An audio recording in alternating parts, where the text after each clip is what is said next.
Let us move to the next topic. What are the various types of reproduction that is performed by the different types of living organisms? We are going to learn in this topic.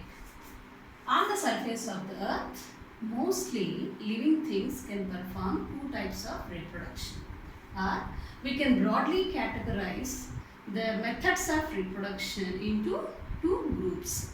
That is, the first one, asexual reproduction, and the second one is sexual reproduction. So let us first see what is the word meaning asexual reproduction. In the biological terminology, the word A always resembles, or A means absent. So asexual or asexual. So let me give the definition of the word asexual reproduction. The process of production of new individuals from a single parent. I repeat, the process of production of new individuals from a single parent is called as asexual reproduction. Or we can define it in other way also. The process of production of new individuals without the fusion of male and female gametes or male and female germ cells. So in two ways we can define the definition for the word asexual reproduction. Is it not surprising? One parent is enough for some of the living organisms to produce their young ones. So such a type of reproduction in which only single parent is involving to produce their young ones, that too without the fusion of male and female gametes or germ cells, is called as asexual reproduction. Got it? Come to the next type, that is sexual reproduction. This is entirely opposite to the word which we have already learned, that is asexual reproduction. So what is the word meaning sexual reproduction? The process of production of new individuals from two parents.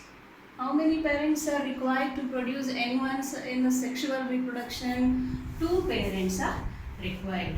So we can define it, the process of production of new individuals of their own kind from two parents is called as sexual reproduction. Got it? We can define it in other way also. How?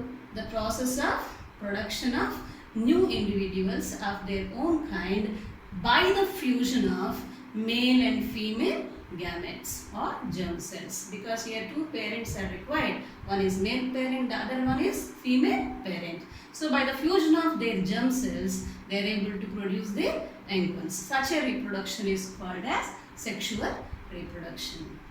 Got it? So now let us move to the next important topic.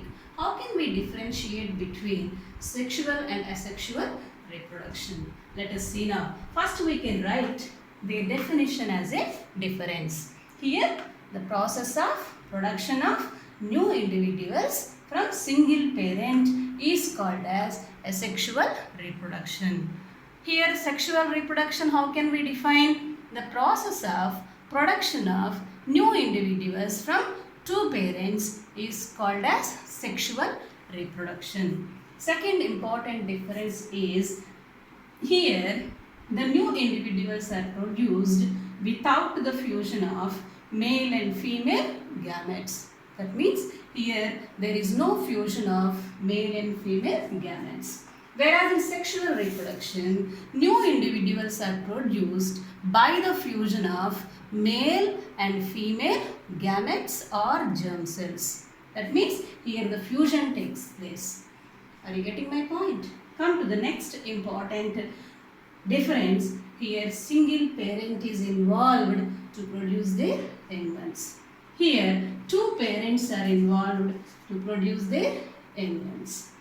And the next important difference is the new individuals which are produced by the process of asexual reproduction are exactly similar to their parents. They exactly look like their parents. That's why they are also called as clones, because they exactly look like their parents. They are also called as what? Clones, whereas the new individuals which are produced in the sexual reproduction are not similar to their parents. Are we exactly looking like our parents? Are you and your brother, are our siblings, all of us looking similar? No, we are not looking similar. That means the new individuals which are produced by the process of sexual reproduction are not similar to their parents. And we can see this asexual reproduction mostly in unicellular and simple multicellular organisms. It is only possible for unicellular, and some of the simple multicellular organisms are able to perform asexual reproduction, whereas sexual reproduction most probably we can observe in highly developed multicellular organisms like plants and animals. So in this way we can define and differentiate between sexual and asexual reproduction.